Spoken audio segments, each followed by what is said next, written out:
स्थिर अनुपात के नियम हम लोग पढ़ चुके हैं, उस पर आंकिक प्रश्न भी हल कर चुके हैं। अब उससे ज्यादा आंकिक प्रश्न क्या ही तुम लोग हल करोगे अब, ठीक है ना। चलो भैया, अगली हेडिंग है तीसरा नंबर, रासायनिक संयोग के नियम का तीसरी हेडिंग, गुणित अनुपात का नियम। जानते हो इसके जो खोज करता है जॉन डाल्टन है, वही डाल्टन चाचा, जॉन डाल्टन है। कहा कब खोजा था इन्होंने? 1803 ईस्वी में, ठीक है ना। जॉन डाल्टन ने सन 1800 किस ईस्वी में भैया? 3 ईस्वी में इस नियम का प्रतिपादन किया। क्या नियम दिया जरा गौर करते हैं। जब तत्व आपस में संयोग करते हैं, जब दो तत्व आपस में क्या करेंगे?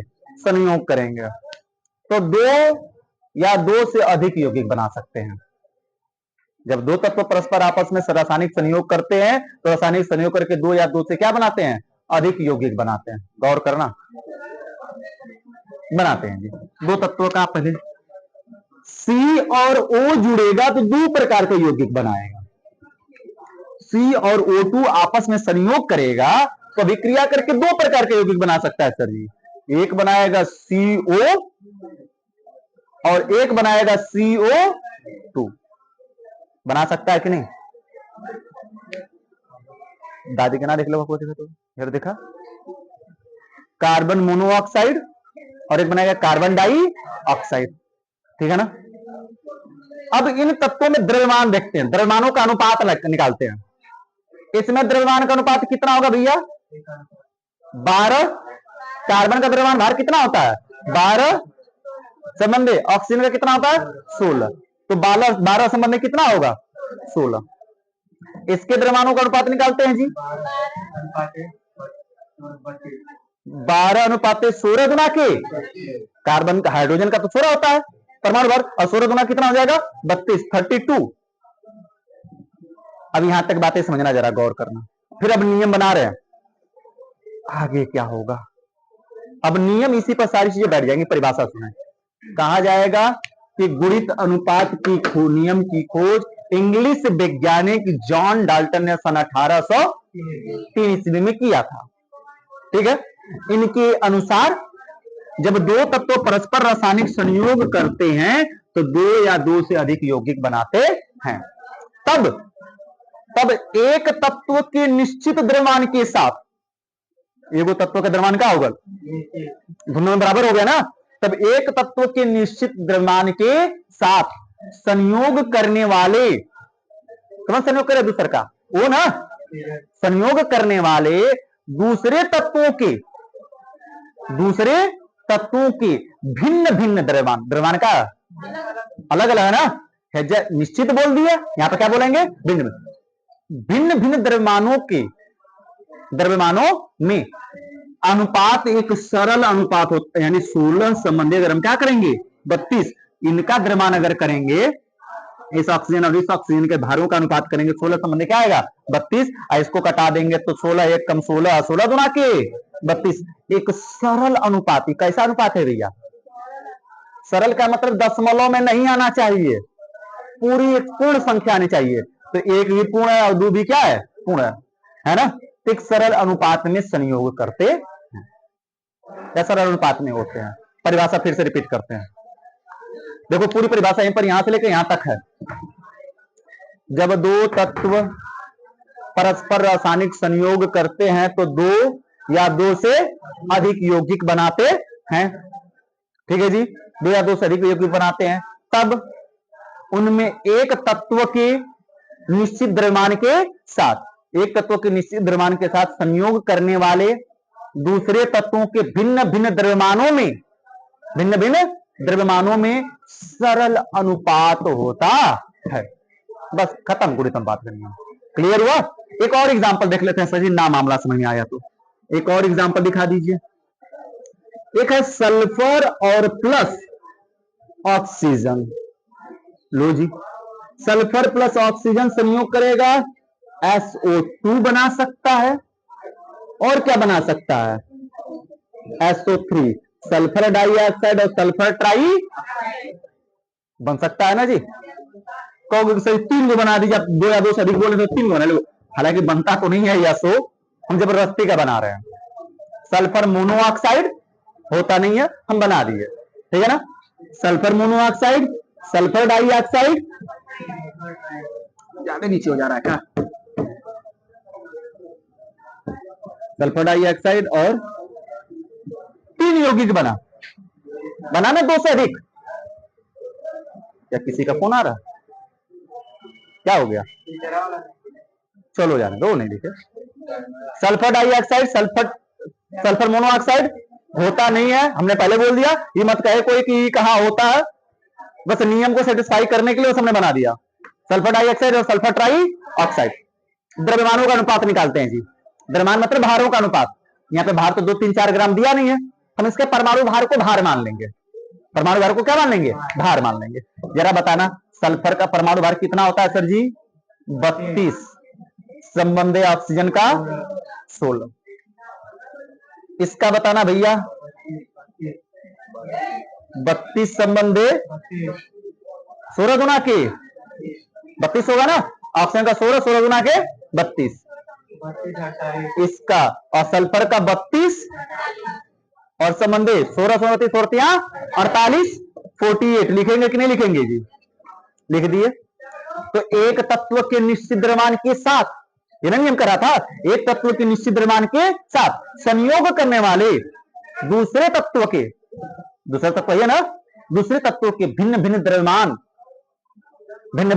द्रव्यमानों में कैसा अनुपात होता है, दिखा लो भैया। 16 संबंधी, 32 संबंधी, 48, कटाओ जरा, 16 एक कम 16, संबंधी 16 गुना के 32, संबंधी 16 तिया के 48, यानी 1 संबंधी 2 संबंधी 3। यह कैसा, क्या कौन दशमलव में आया है, क्या मान कौन संख्या में आया ना, तो यह एक सरल अनुपात है। कैसा अनुपात है भैया, यह सरल अनुपात, ये भी कैसा है, सरल अनुपात। समझ में आया छोटू चौधरी, चलो लिखा जाए भैया सबको। पाल इधर बैठे, तीनों सबको समझ में आ गया, इधर जी क्लियर है ना। और तुम लोग चालाक हो, बस शकल से कहते दिखते हो। चलो देखो फटाफट, देखो इस नियम की खोज सर्वप्रथम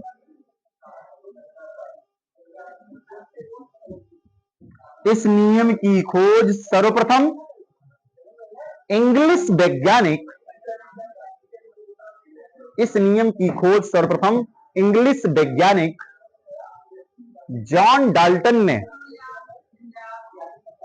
इंग्लिश वैज्ञानिक जॉन डाल्टन ने सन 1803 ईस्वी में किया। सन 1803 ईस्वी में किया। याद करो यह बात हमने एक बार पीछे जब डाल्टन का नियम पढ़ा रहे थे बता रहे थे हम, इसीलिए इनका यही बात उठा, वहां पर 1808 को जगह 1803 लिख देता कभी कभी। 1803 ईस्वी में किया। इनके अनुसार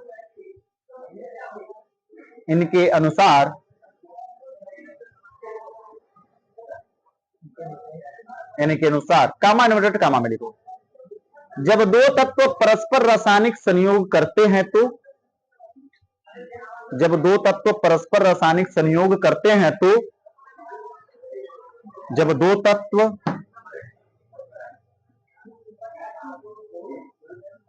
तत्व परस्पर रासायनिक संयोग करते हैं तो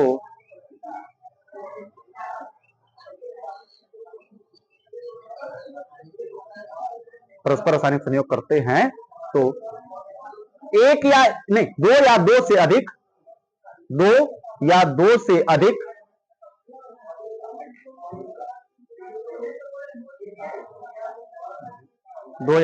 अधिक ना भैया, जॉन डाल्टन के अनुसार जब दो तत्व परस्पर रासायनिक संयोग करते हैं तो दो या दो से अधिक क्या बनाते हैं भैया, उत्पाद बनाते हैं। दो या दो से अधिक अरे रुक जाओ, दो या दो से अधिक पदार्थ बनाते हैं या नए उत्पाद बनाते हैं, ऐसे लिख लो सिंपल सा। दो या दो से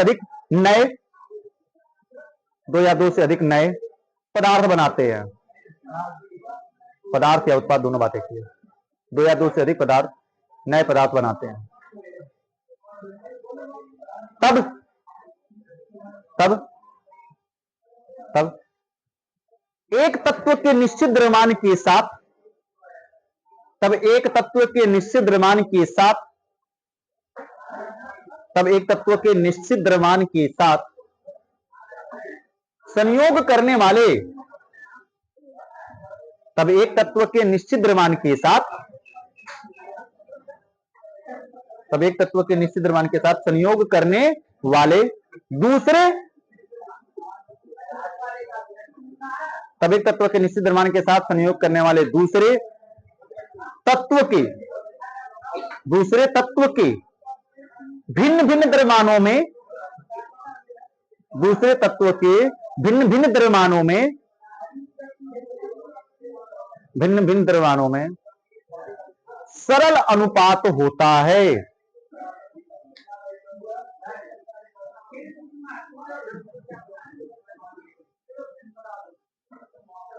दूसरे तत्वों के भिन्न भिन्न द्रव्यमानों में सरल अनुपात होता है। हो गया, कामा इन्वर्टेड कामा बंद।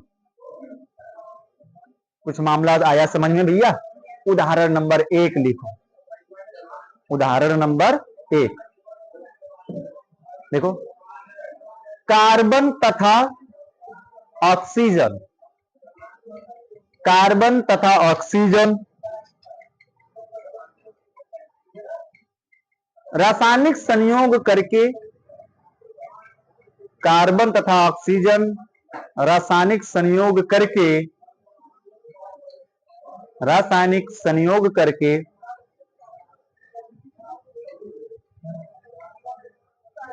कार्बन मोनोऑक्साइड तथा कार्बन डाइऑक्साइड बनाते हैं। कार्बन मोनोऑक्साइड तथा कार्बन डाइऑक्साइड बनाते हैं, बनाते हैं। तो गुणित अनुपात के नियमानुसार, तो गुणित अनुपात के नियमानुसार हो गया लल्ला। चलो हाई बनाओ, पहला वाला एग्जांपल उतारो जैसे हमने बनाया।